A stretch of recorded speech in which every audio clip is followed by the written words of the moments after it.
Good evening, everyone. It's nice to have you here. Thank you for coming to St. Francis of Assisi. This has been an initiative that was started by Call to Action Upstate. And so this is a Call to Action initiative. And we're, Roy's been on a Thruway series. Even though we're off the Thruway, we're part of it, Binghamton. So he's been in Buffalo, Rochester, Syracuse last night, down here today, and then we'll be in Albany tomorrow night. So it's a Call to Action Upstate initiative. This topic, this evening's talk was planned before the unfortunate news in the paper this week that we had to confront in our diocese, with the release of names of the clergy that have been accused, credible accusations of abuse over the last 50 or 70 years, so since 1950. So this was planned in advance of all that, so since it's timely in many ways. So we welcome Roy here tonight. Roy, I've been familiar and friends with Roy since the 90s, when I was part of, and many here have been part of, the School of America's Watch, going down to Fort Benning to address the issues of Central American atrocities and our government policies in Central America, especially with the assassinations of Archbishop Romero, now St. Oscar Romero, the church women, the Jesuits, and so many others, and the peasants and the catechists that were assassinated. So Roy's been on the forefront of justice as long as he's been alive, I believe. He's been a missionary and has worked with the poor in Central America and South America.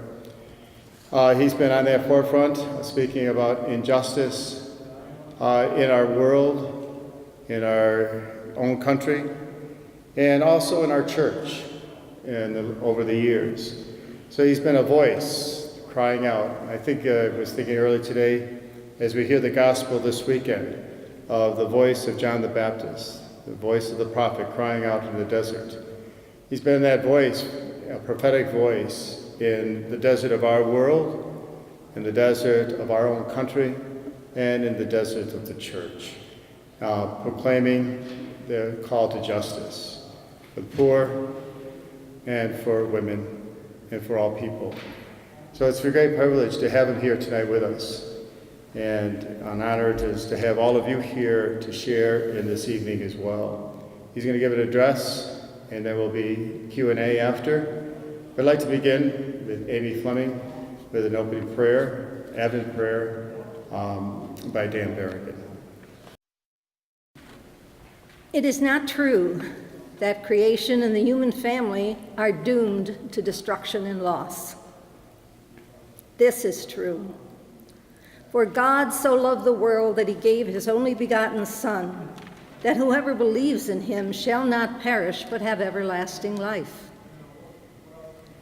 It is not true that we must accept inhumanity and discrimination, hunger and poverty, death and destruction. This is true. I have come that they may have life, and that abundantly. It is not true that violence and hatred should have the last word, and that war and destruction rule forever. This is true. For unto us a child is born, and unto us a son is given, and the government shall be upon his shoulder, and his name shall be called Wonderful Counselor, Mighty God, the Everlasting, the Prince of Peace. It is not true that we are simply victims of the powers of evil who seek to rule the world. This is true. To me is given authority in heaven and on earth, and lo, I am with you, even unto the end of the world. It is not true that we have to wait for those who are specially gifted, who are the prophets of the church, before we can become peacemakers. This is true. I will pour out my Spirit on all flesh, and your sons and daughters shall prophesy. Your young shall see visions, and your old shall have dreams. It is not true that our hopes for the liberation of humanity, for justice, human dignity, and peace are not meant for this earth and for history. This is true. The hour comes, and it is now, that true worshipers shall worship the faith, the Father, in spirit and in truth. So let us enter Advent in hope, even hope against hope. Let us see visions of love and peace and justice. Let us affirm with humility, with joy, with faith, with courage. Jesus Christ, the life of the world.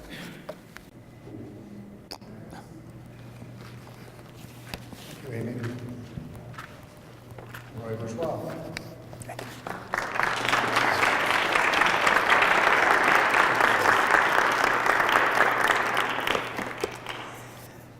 Good evening. Got a little hoarseness here, but bear with me. After my presentation, we'll have some, I'd like to hear your comments and questions that you might have.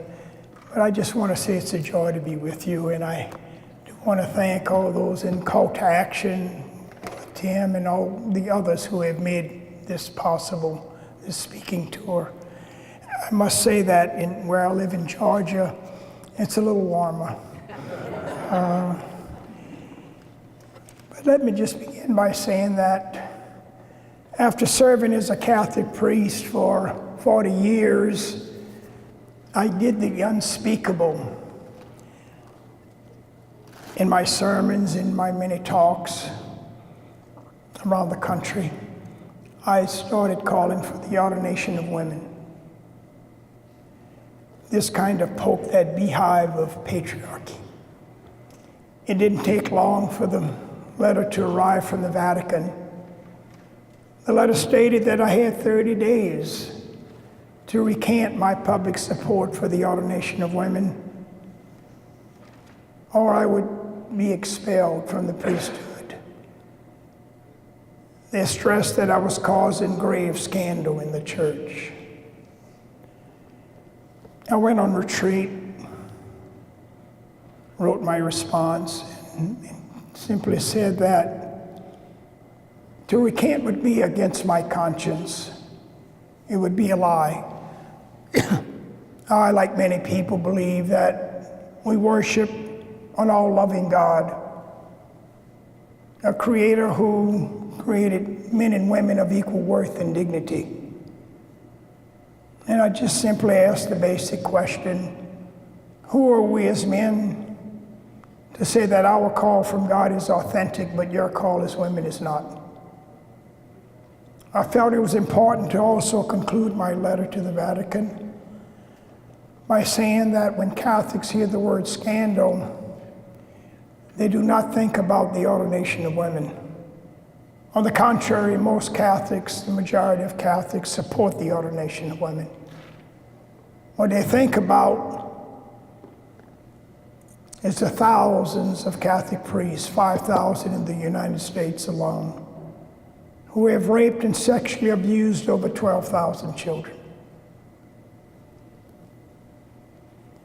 It took me a long time to break my silence about a church teaching. As an older Catholic, and I see a few folks who are also perhaps longtime Catholics in the church, it's not easy starting off in a family when your children to be told and taught certain things. I grew up in a small town in Louisiana, and the majority of the people in our little town there near New Orleans, right on the Mississippi River, we were Catholics, traditional Catholics, longtime Catholics. And I remember so well being taught during all those years from childhood into adulthood, good Catholics do not question their priest or their church's teachings. Actually, it was sinful Some priests said it was a mortal sin.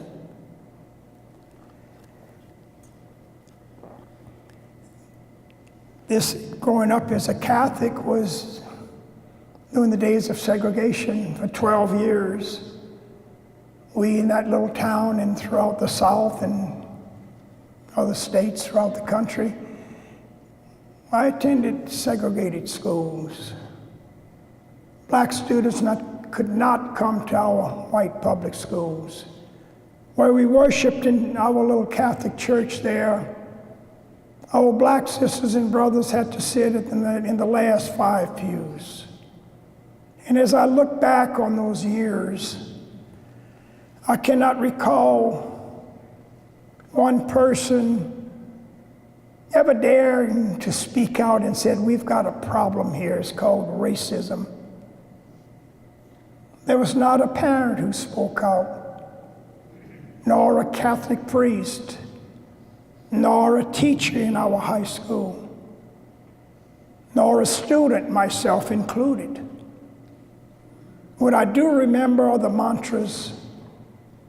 This is our tradition, as our priests would say. We're separate, but we're equal. No. Let's call it by its right name. It's racism. It's wrong. It's an injustice. It's a sin. I went to the State University and got a degree in geology. I was kind of hoping to get rich in the oil fields down in Louisiana. And something happened. Vietnam became very much in the news.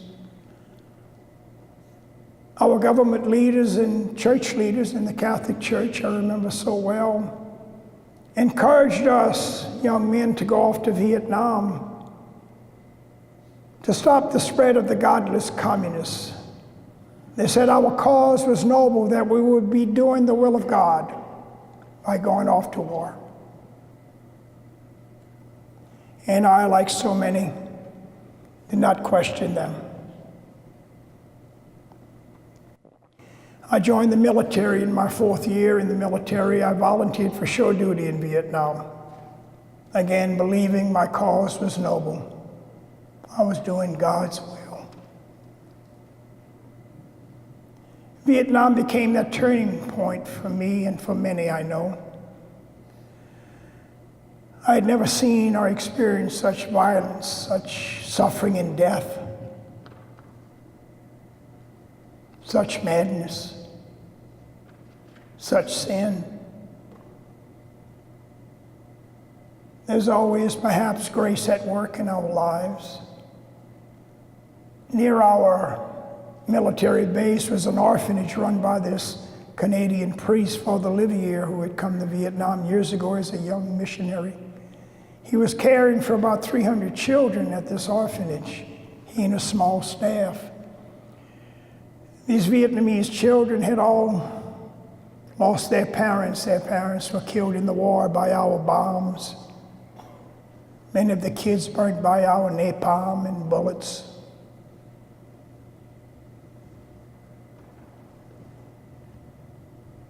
I and my buddies would go out to the orphanage to help Father Olivier and his small staff. These kids were struggling for survival. I had never seen anything like it. And I looked at this priest as he went about his work, and I just felt, wow, I've never met someone like that, certainly not a priest, or anyone really. In the midst of all the madness and violence, he stood out. He was a healer. He was a peacemaker. His whole life revolved around love and nonviolence. He stood out in the midst of all the madness. And as my year was coming to an end, I thought of doing something like that with my life. Talked to an army chaplain about missionary work, and he recommended the Maryknoll Order. I said, Mary who? I had never heard of them. He said they work in Africa, Asia, Latin America with the poorest of the poor. I had something to look forward to, some hope. I had lost my hope in Vietnam, and that's what war does. It kills, it shatters hope. I had a lot of joy in my life. That was gone. I came home with others, just grateful to be alive, back home with family and friends. And after a good visit, I went off to the seminary of Marino and had 6 years in preparing for ordination. And those were good years as I look back. They were years of such joy and like finding more the meaning and hope I was seeking in life. I found it. And there was that deep inner peace and joy. After being ordained, I went to the Pentagon and I returned this Purple Heart that I had received. I wanted to just somehow try to get rid of some of the shame and guilt I felt, I think, about Vietnam. And then I went off to Vietnam alone for a month. I had a letter with me, a very short letter. It was a letter of asking forgiveness of the Vietnamese people for what we had done to their country, the untold suffering and death we caused. And I just traveled. I started in Hanoi, got on a bus, and just stopped in little villages giving out this letter, asking for forgiveness. I said, we were young men who came to your country knowing so little about your culture, your history, your lives, your religion. And I was very humbled by their response. Humbled. And they, in so many different ways, they said, you know, you were young, you didn't know any better. You believed your leaders. You were uneducated. But then there was this Buddhist monk I gave the letter to, and he captured what I was hearing throughout the country. He said, our greatest enemy in life is ignorance. Ignorance. And he said, our weapon as we go through life must be love, must be peace. Our weapon, he said, must be wisdom. Wisdom. And over these many years, I've often, so often, thought about the words of this Buddhist monk.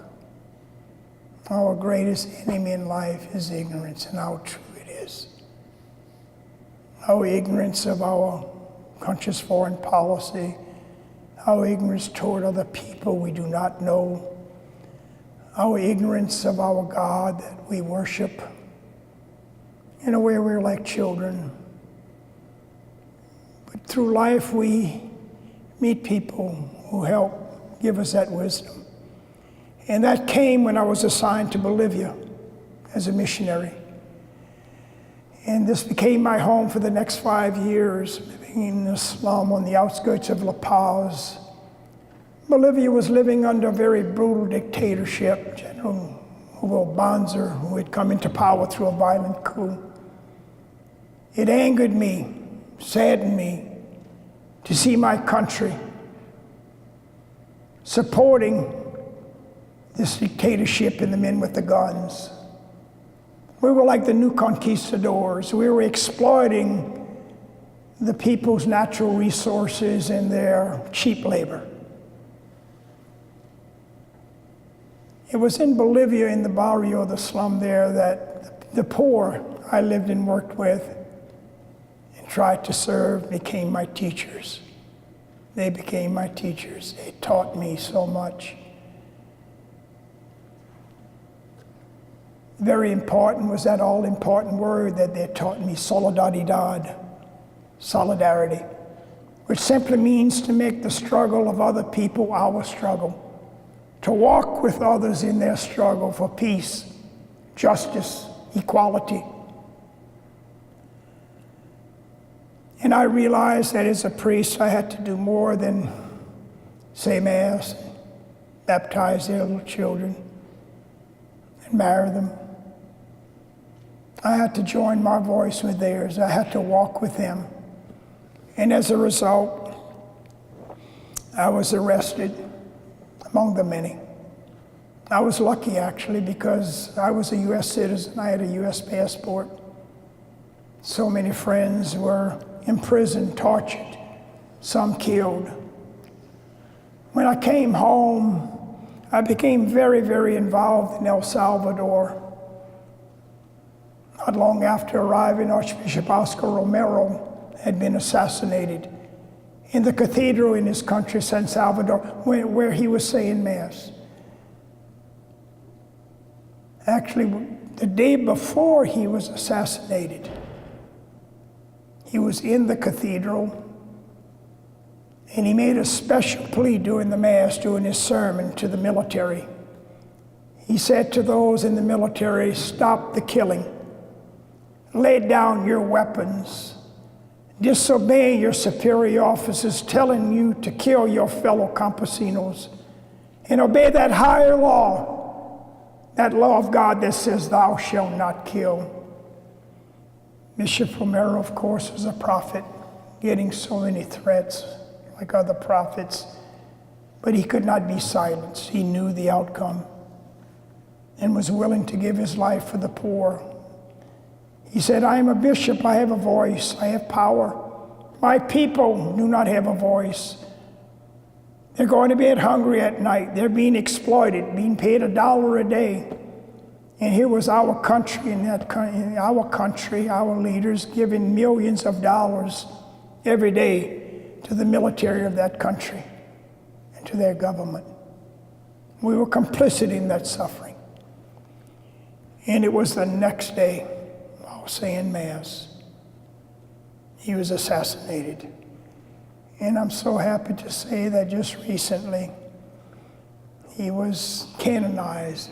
But that wasn't necessary for the people of El Salvador. He was their saint and they knew it. But personally, it was such a joy to see Pope Francis and our Catholic Church recognize Bishop Romero as an official Catholic saint. Not long after he was assassinated. Well, let me just back up a little bit. After he was assassinated, we, three of us, went to Fort Benning, where 525 Salvadoran soldiers were being trained. We felt compelled to go there to simply say, "Not in our name are you going to train these soldiers who are going back to kill more people." And we dressed as high-ranking Army officers. Larry Rosebaum, who was an oblate priest, and Ventimiglia, who was in the Army Reserves, and myself. And we had with us a very powerful boom box, a tape player, and in it was the last sermon of Bishop Romero to the military: "Stop the killing, lay down your weapons." And we took his last words, his last sermon, and went near the barracks where the Salvadorans were housed and scaled this tall pine. And when the last lights went out around 10 o'clock at night, he just said, "Bishop Romero, this is for you, brother." And we pressed down on the button and his voice boomed into the barracks, and I gotta tell you, it poked the beehive. They came out of the barracks, of course, the men with the guns, the MPs, their instructors with their dogs, orders down from the trio. We were going to be shot down. It was time to come down. But his message, as we came out, continued to repeat itself. We had it going 3 or 4 times. We were brought to prison, to the county jail, and then to trial. And we were sent to prison for 1.5 years. No regrets, no regrets. It was a humble act of solidarity.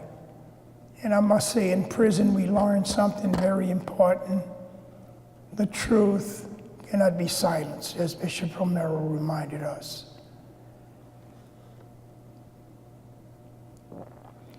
And then just later during that year, 4 church women, and many of you remember, were killed. 2 Maryknoll nuns, Mara Clark and Anita Ford. And of the nuns in the Ursuline community, Jean Donovan, and their sister there in Cleveland, they were raped and killed by the Salvadoran military. And that brought us back to El Salvador. And I must say, it brought so many into the movement to stop the killing and to go to Congress and call on our members of Congress to stop aiding the military there. But then came the massacre of the 6 Jesuit priests at the university there in San Salvador. Their co-worker, young mother Elba, and her teenage daughter Selena. And they were massacred in the middle of the night. And members of Congress, some of them knew the Jesuits. They went there and investigated and came back saying that those responsible for the killing were trained at the U.S. Army School of the Americas at Fort Benning, Georgia. And that's when a small group of us, 10 of us, went there and started what we called the School of the Americas Watch. Some military veterans like Charlie Lipkin, recipient of the Medal of Honor, Kathy Kelly, a well-known, long-time activist, 3 Salvadorans who had to flee their country, a Jesuit priest, 2 Dominican priests. We had a small group, 10 of us. But our little group blossomed into 100, and then 1,000, and then 10,000, 20,000. And we simply started to let people know what was going on in El Salvador and how the School of the Americas at that time had trained over 50,000 soldiers from 25 countries throughout Central America and South America. It was a school of assassins. Soldiers trained here were responsible for the assassination of Bishop Romero, the churchwomen, the Jesuits, and the list went on and on and on. And we simply gathered at the main gate for 25 years, the main gate of Fort Benning, calling for its closure. The 1,000 consisted of high school students and college students, lots of nuns, priests, senior citizens. Parents came with their children. A lot of people from the United Auto Workers and other unions were there. We spoke with one voice: stop the killing. I'm happy to say that we were able to get 5 countries because of our efforts there and traveling to these countries and meeting with their presidents. 5 countries pulled out: Argentina, Bolivia, Nicaragua, Venezuela, and Ecuador. After 25 years, let me say that 3 years ago we made a decision after a lot of discernment to go to the border, the U.S.-Mexico border, to express our love, our solidarity with our migrant sisters and brothers. And we just were there just a little over a month ago for our 3rd year. And we had a large gathering, and it's so good to see younger people taking the baton from some of us old-timers in the movement. Young people whose roots are in Latin America, college students and others. And it's a joy to have been there and just see that love and solidarity expressed. And we understand very well how the School of the Americas has forced people to flee the militarism, the violence, to flee their countries. Our economic policies, the poverty, the gangs. Let me just say, we would be fleeing with our children if we walked in their shoes, if we were in Honduras, El Salvador, Guatemala, and other countries. We would be fleeing, coming to the United States or some other country, trying to save our lives and the lives of our children. And it hurts to see the lack of compassion and love that's not coming from our president and other leaders. But we cannot be, let me say this, that we cannot have our anger, disappointment in our leaders silence us. And we're going to keep going back. But let me just say, it was in the SOA Watch movement full time, giving so many talks in colleges and churches, mostly Catholic churches, and the message being well received. about closing the School of the Americas, so many coming into the movement, but doing these many talks, I discovered an injustice much closer to home. It was not in Latin America. It was not about U.S. foreign policy. It was about our Catholic Church's teaching. Women began to ask if they couldn't talk with me after my presentation about the School of the Americas and simply say to me that they, as women, were being called to be priests. And I must say, I've started meeting more and more of these devout Catholic women called to the priesthood. And their stories, their faith, what they said to me kept me awake at night. I began to ask basic questions, as we often do. Why wouldn't women be priests? Didn't our all-loving God create us equal, men and women? What about Galatians 3:28? There's neither male nor female. In Christ we are one. What about Mary Magdalene, the first witness of the resurrection? We know how important the resurrection is in our faith. Professors at the seminary always told us that without the resurrection, there would be no Christianity today, no Catholic Church. Is that important? Who did Jesus choose as the first witness to his resurrection? A woman, Mary Magdalene. Commissioned her to go to the other apostles to bring the good news of the resurrection. Where were these men? They were hiding behind locked doors. They were scared. Mary Magdalene, as we know, became known as the apostle to the apostles. Let me just say I reached a point in my reflection, being staying, awake at night thinking about what I was hearing from these women. And I realized that silence is complicity on all these issues. And as a Catholic priest, I could not be silent. And wherever I spoke about the School of the Americas, I had to speak, at least for a few minutes at the end. I said, I want to address another issue closer to home as a Catholic priest in my church. And I called for the ordination of women. And I started getting a few calls from Marino headquarters. I was being reported to their local bishops, where I spoke all over the country there, and they just let me know that I was under the microscope. I was being watched. There were complaints coming in.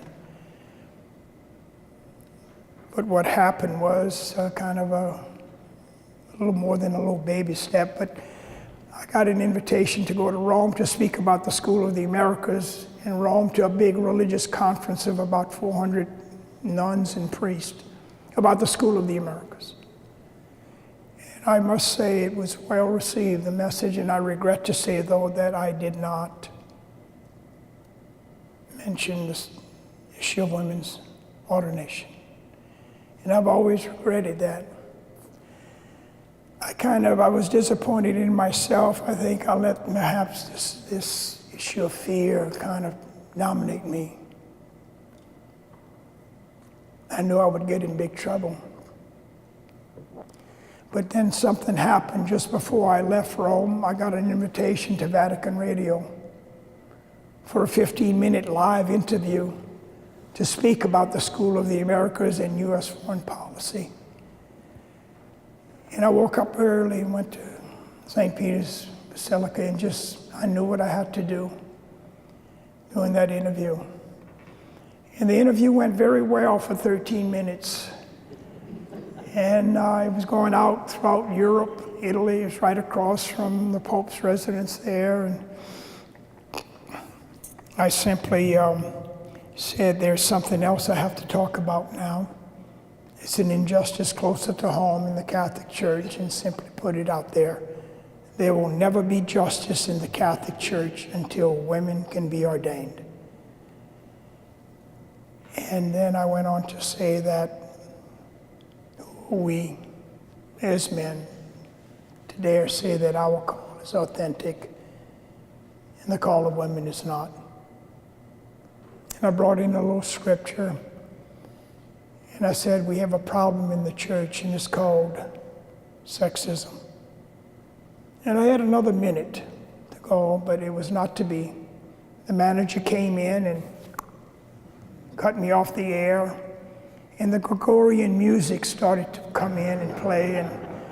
But I just want to say, it was a turning point in the struggle for me on that issue. I knew there was nothing to fear. And I slept so well that night. But when I got back to Georgia, I got a call came in from Marino headquarters. They were a little more upset. The Vatican had notified them what I did on Vatican radio. And they said, be very careful. You're getting in big trouble. And we would recommend that you stick to the School of the Americas. That I could not do. It would be like saying I had to stop speaking about the School of the Americas. And then came the invitation, months later, to attend the ordination of one of the many women being ordained. She was very active in our movement, Janice Jasinska, one of the many among our prisoners of conscience who crossed the line and went to prison for 6 months, protested the School of the Americas. And she had written to me, and after her long preparation for the priesthood, she invited me to her ordination in Lexington, Kentucky. And I thought about it. I knew that I was now moving into something more serious. And I wrote back and said it would be an honor to attend. And many from our movement were there, so many. It was a joyful, I remember the joy. I was just one of the participants in the Mass. There was a presiding woman bishop from California. And I was one of the homilists.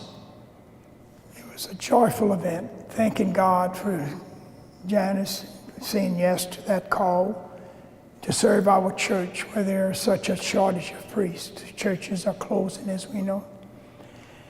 I got back to Georgia, and I learned that there were many priests who did not share our joy. And I was summoned to the headquarters in New York. It was serious. I went up and I had to meet with the Superior General and members of the council and a canon lawyer at that meeting. And they wanted to know what transpired, what did I, about the ceremony, and I told them everything. I was attended with hundreds there. It was a joyful event. And they, wanted a little discussion. Why can't we support the ordination of women?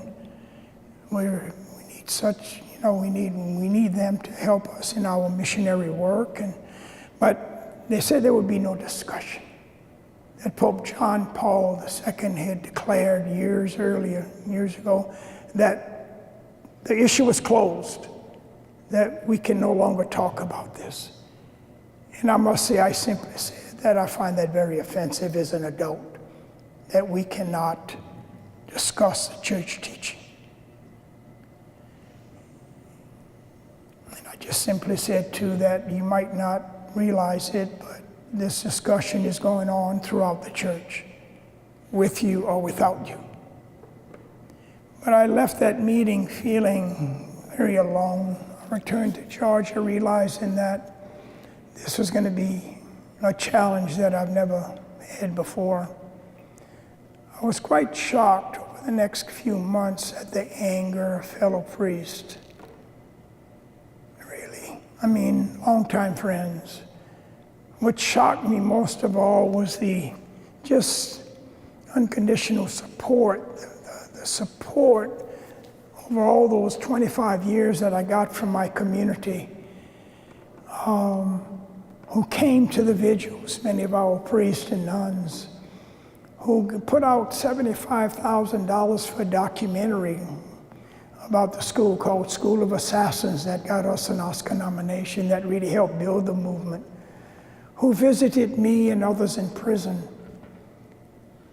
it was just unqualified, support. They supported me when I was kicked out of El Salvador and later El Salvador and Honduras, no problem.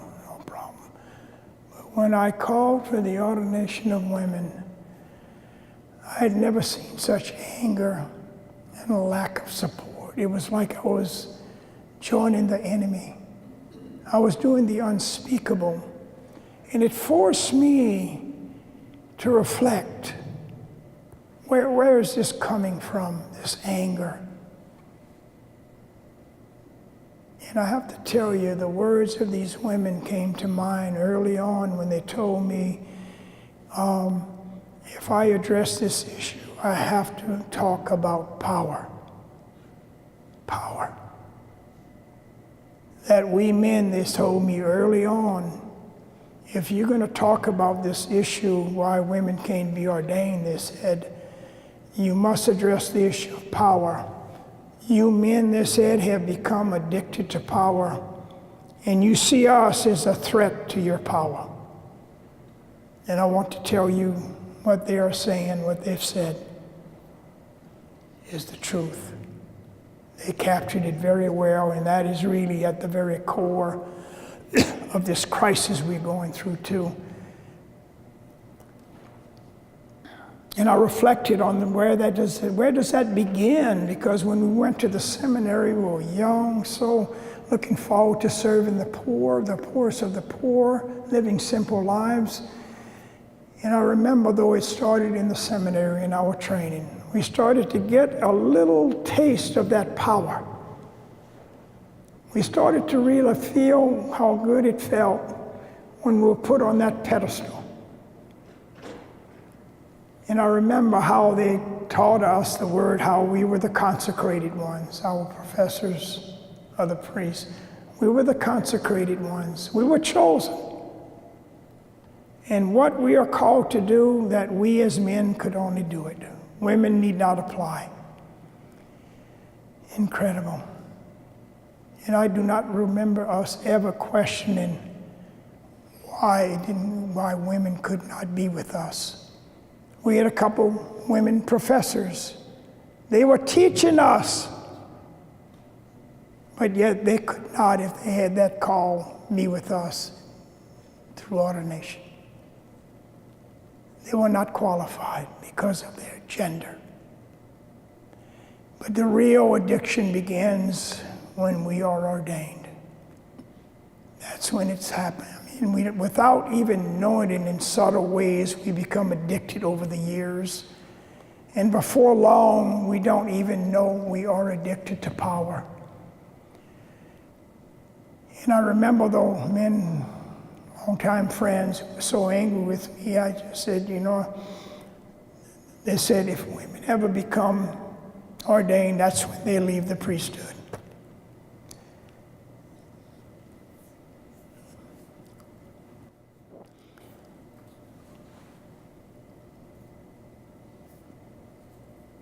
I was able for some time, actually a couple of years after receiving the letter from the Vatican. That's then when the letter, I knew the letter may be coming at any time, but I had a real good canon lawyer,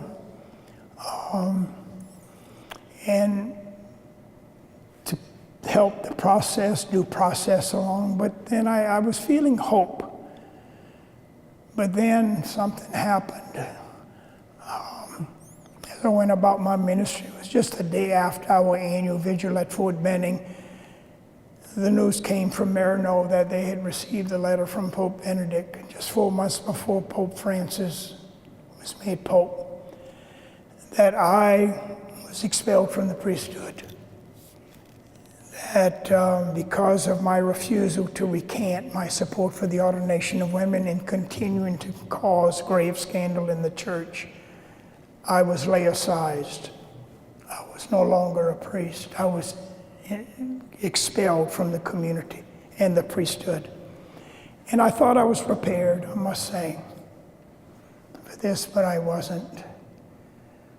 I've never experienced that kind of rejection. And pain and hurt, Let me just say, though, that I have no regrets. I've come to see how what I experienced, this kind of rejection and hurt and pain and disappointment of being expelled from the priesthood, millions of people, Catholics and others in our church and in society, millions of people, on a much deeper level, experience rejection and hurt, suffering, because of their experiences, because of their race, because of their gender, because of their sexual orientation, because of being abused by some priest or some adult being abused by a priest.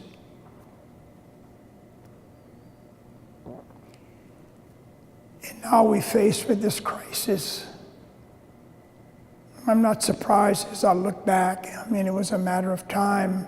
No organization, no church, with its leaders doing what we have done in the Catholic Church for decades and centuries. We're not talking, this is not something that's just happened during our lifetime. This has been going on, this abuse.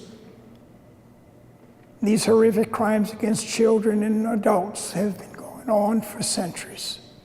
It's only now that it's coming out. It's only now that this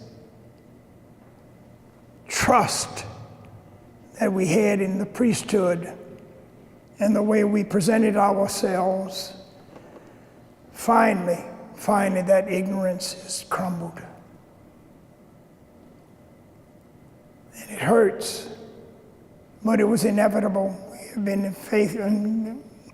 unfaithful as an all-male priesthood. That letter I got from the Vatican, the first letter was by Cardinal William Levada. He was the one who said, his quote was that only men are the authentic teachers of faith and morals. Really? I don't think so. I sent him his quote not long ago. That was after the sexual abuse scandal broke in Pennsylvania with the grand jury report there. And it hasn't stopped. It keeps expanding throughout the country, throughout the world. It's everywhere. If he still believed his words, I haven't heard from him.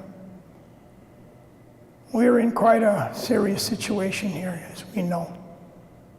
Talking with fellow priests and longtime friends, we're saying that we don't know where all of this is leading. But there's so much anger and disappointment. Let me just close by saying a lot of people are leaving our church, the Catholic Church, and rightfully so. I've heard so many of them, friends, a few family members, they're simply saying that I am so angry. And others are saying that for so long I have been, as a woman, because of my sexual orientation, I have been in an abusive relationship for years as a Catholic, and I can no longer take it. It's not healthy.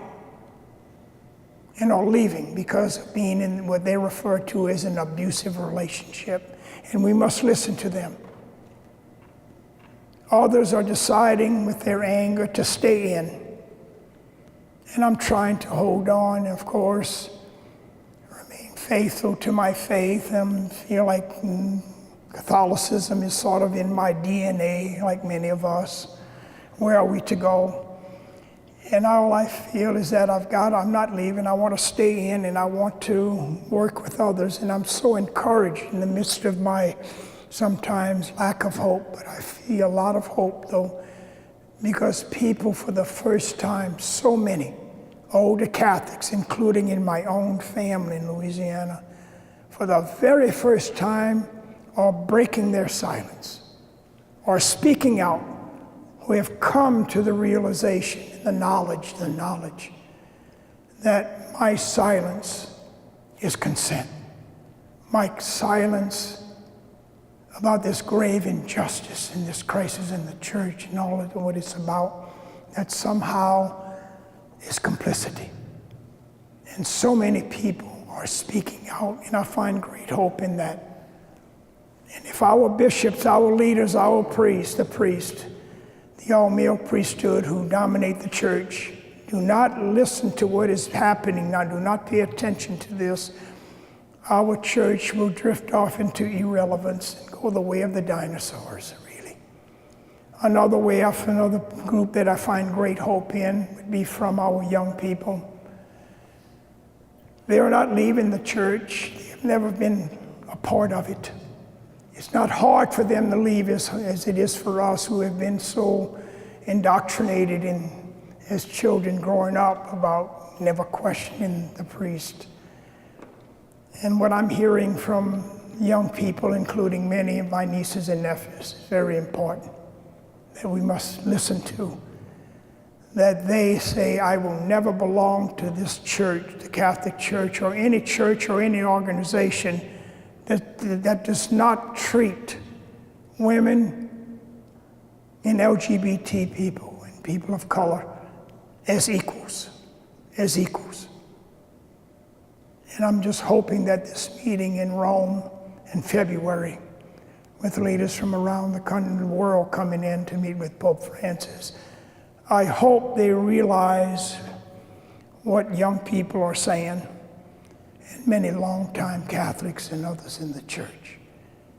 I'm just hoping that their addiction to power will not prevent them from making some very, very serious changes in the Catholic Church, which must include, as a start, the ordination of women and accepting, of course, a married priesthood. More than half of the Maryknoll priests who have been ordained in other orders too, in Maryknoll, more than half, including my friends, classmates, after ordination fell in love. And they were forced to marry. They were forced to leave the priesthood because they fell in love and married. I simply cannot envision this man Jesus saying to someone, one of his followers saying, someone comes up and says, one of his followers says, Jesus, I'm so joyful, I'm so happy, I'm in love, we're going to get married. And he would say, I'm sorry, my son, you have to leave us. Madness. So anyways, there's hope. So let us reflect on how perhaps we can speak out and be a part. Let our voices be heard. And I end with the words of St. Oscar Romero, who said that in this struggle for peace and justice and equality, we can all do something. We can all speak, we have a voice. And what we do, we can do it well. Thank you.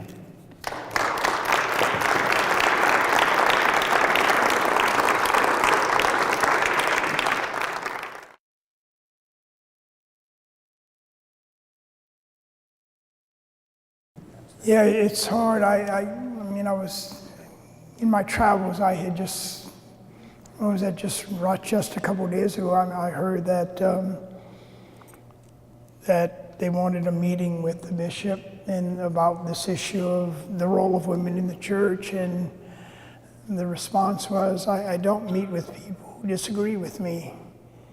And they were just, and one of the women who told me this was, she's got a Master's of Divinity from, a prestigious Catholic university. She's got a master's degree from Georgetown. I just hope, I don't know, every day in my travels I pick up newspapers, older folk, older person, I like to pick up the New York Times. There's always a Washington Post, USA Today, but USA Today, the largest daily in the country, there was this op-ed by this woman who went through, as a young girl, Catholic high school, graduate of Notre Dame, and got her doctorate in theology at the Louvain in Belgium, and is now a consultant, was a consultant on some board at Catholic University in Washington, D.C. I mean, the credentials are, she's much more educated than I, the majority of Catholic priests. And she's now editor for a newspaper in Kansas, but her op-ed was why I'm leaving the Catholic Church. After so many years, an older Catholic, but her credentials were just incredible. But I don't know, I would love to send that letter to a bishop, but I don't know if they would even read it. Take, for example, in the back is the documentary, Pink Smoke Over the Vatican, that was produced not long ago. It's the only documentary about the women's ordination movement. And it's really about these very, very intelligent, highly educated, courageous, devout Catholic women, about why they are being called to the priesthood and why they are being ordained. They've tried to set up just a meeting with the bishop or their local priest, and they've given up. I've been very inspired with these women because they won't let their anger consume them or stop them, and they're moving ahead. But that documentary I sent to every bishop in the United States, over 300. I sent it to a few hundred priests, and I travel with it wherever I go. But very few, not really, Bishop Tom Gambunton and other, some friends I knew as bishops, some more progressive, and said that it was well done. And but most didn't respond. And fellow priests, I remember I had a few showings, but they would not come to a public showing with other people. I had to show the documentary in the rectory in a place where there was high security. It was sort of like top secret. It reminded me of being in the military sometime. I mean, it was just incredible, the fear. But this, I'm just hoping that somehow this blindness, this fear, this seeing women as a threat will end. In recent meetings with a few longtime friends still in Marino, most have cut off their relationship because of my position on women's ordination, but a few, there were leaders in the community on the council members, and I have a lot of respect for them, and they do not see much hope. I want to just share that from priests I've known for years, a few I still keep in touch with and discern with.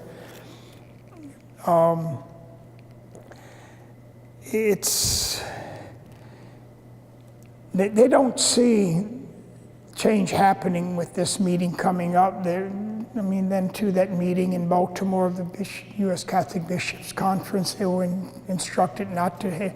They put a lot of work in preparation. They were going to make some good decisions, I think, at that meeting, but they were told, put everything on hold until they get to Rome in February, and it doesn't look good. What I'm hearing is that they simply, their addiction to power is blinding them. And it's like, I hate to say this, but they remind me of the dictators that we were confronting in Latin America over those many years.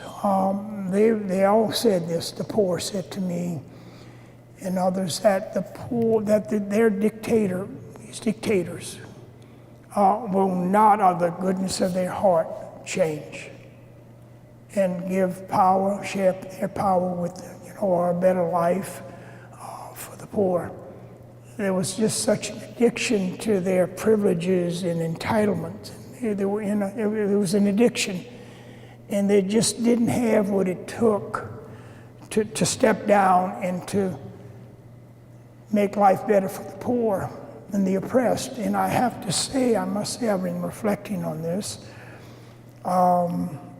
They will not, out of the goodness of their heart, or reading the script, reflecting on the scriptures and the love of God. And I think what is perhaps happening too in this, I mean, we as Catholics have always been taught that we are created by God. We are created in the image of God. And this, I see, is what happened. It's so easy for us as flawed individuals, and especially as men who got addicted to power and these privileges that we have, that we, many of us, not just the patriarchy, but others, men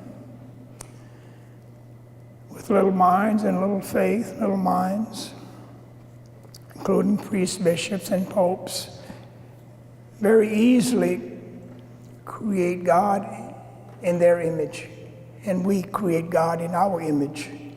And for the Catholic patriarchy that dominates and rules the church, for them, their God has become male. Male. Their God is very white.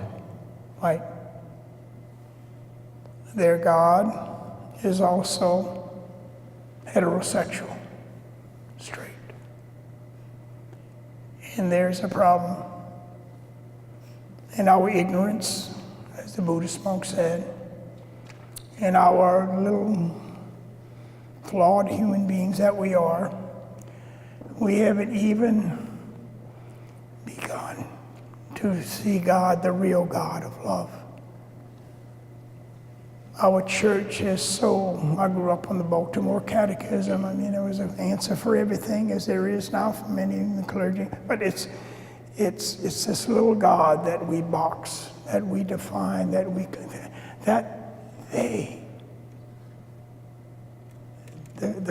creeping clericalism that happened, but that only men, priests, bishops, cardinals, the Pope, that only these men of the patriarchy, this all-male priesthood, can interpret the Holy Scriptures and know the will of God. Wow. Wow. And that image of God, I think, again, is that they have created God in their image, in their power, their addiction to power. And to be very honest, I don't see much hope. But here's the dilemma. Here's what's going to happen, I think. And I'm hearing this from a few priests that I have a lot of respect for. Change will come about too late, but it's going to be necessary. More and more churches are closed. I think a microcosm for what's going on is Marino. I've been informed recently that, for example, Marino is shutting down so many countries, so many regions. When I entered Marino in the 1960s, there were over 300 seminarians. Did I bring this up earlier? In 300. Today there are six. Our 3 seminaries are closed. The one in the major seminary in Ossington, New York, that I attended is now a retirement home. The median age is 79 years old. When I went to my mission and assigned to Bolivia, it was my mission, there were over 100 Marino priests. They're down to 5. The Marino sisters closed out. There were over 100 Marino sisters. They shut down Bolivia 3 years ago. And Marino is preparing to close his mission, the mission work there. El Salvador, Guatemala. It's just a matter of one country after another. But rather than accepting women priests or bringing back the over half of the Marino priests who left and married back in and calling for a married priesthood, what's so sad, I find, is to have the majority of Marino priests say that they would rather see Marino go out of existence rather than having women priests in the married priesthood. And that is, Do they give a reason? it's deep. No, it's just, it's so deep. I cannot understand that. All I can see is I underestimated the depth of this is more than sexism, this is misogyny, I think. I'm very close to a number of the women in the women's ordination movement. There are over 300 ordained. Most of them are in the United States. Next month I'll be joining a delegation. I've been honored to have been invited by some of the women from the U.S. who are ordained to go to South Africa. I've never been there before. But in Johannesburg they are ordaining the second woman priest. There are women priests ordained in Colombia and Philippines and other countries. And I'm looking forward to that. I mean, these women are not recognized, of course, by the Catholic patriarchy, but these women, rather than leaving the church, as many have done, and joining the Episcopal Church, the Methodists, the Presbyterians, they feel they're so Catholic that we are the church. And they will not allow these men to in a sense, prevent their call. And so they're not angry. They don't have time to be, they said, bothered with these guys. Hey, guys, it's over. It's over. Say, come on. Sorry, I do not acknowledge your power. And they're going ahead with their lives, and to be very honest, I'm going to be there and I'm going to support them. But just one thing, what you said though, about the Eucharist being the very core, is what we've always been told in the seminary, how important the Eucharist is in the church, in our faith. Well, I really don't, evidently they don't believe this. I'm talking about the high. So many people are denied. I know in my little town down there are 3 churches. They're down to 2, and actually right now, they're going to be down to 1. And a lot of people I know in areas, they are not receiving the Eucharist. There are no priests to reach out. And rather than, again, having a married priesthood and a Catholic priesthood, women priests, to get the Eucharist to more people, it becomes an obstacle. I just want to say how happy I am, and this feeling of joy that I feel, this feeling of hope. I mean that. This tour for me personally has been very important. Living in Georgia and sort of dealing with this crisis, I think we need other people. And I can't tell you how important, I was worried about the marathon, tour, but it's become so important to me. It began in Buffalo, Rochester, now here, but the hope that I needed personally in this struggle we're all about, trying to be faithful, not letting the anger dominate us, holding on to hope, holding on to joy, not losing our sense of humor. But the thing I really feel good about though is just how many people who have been sort of on the sidelines for so long, silent in many ways, are now on the playing field. They're realizing this is our church. I cannot just allow this bishop and priest to speak. I have a voice. My voice is important, and we've got to be heard. And all I can say is I just wish you well in the struggle. I hope that we can just, each of us, not let this anger that we are, how can we not be angry with what we're reading and know about our church and our leaders, but hold on to this hope and just keep moving ahead in the struggle, hand in hand. But thank you very much.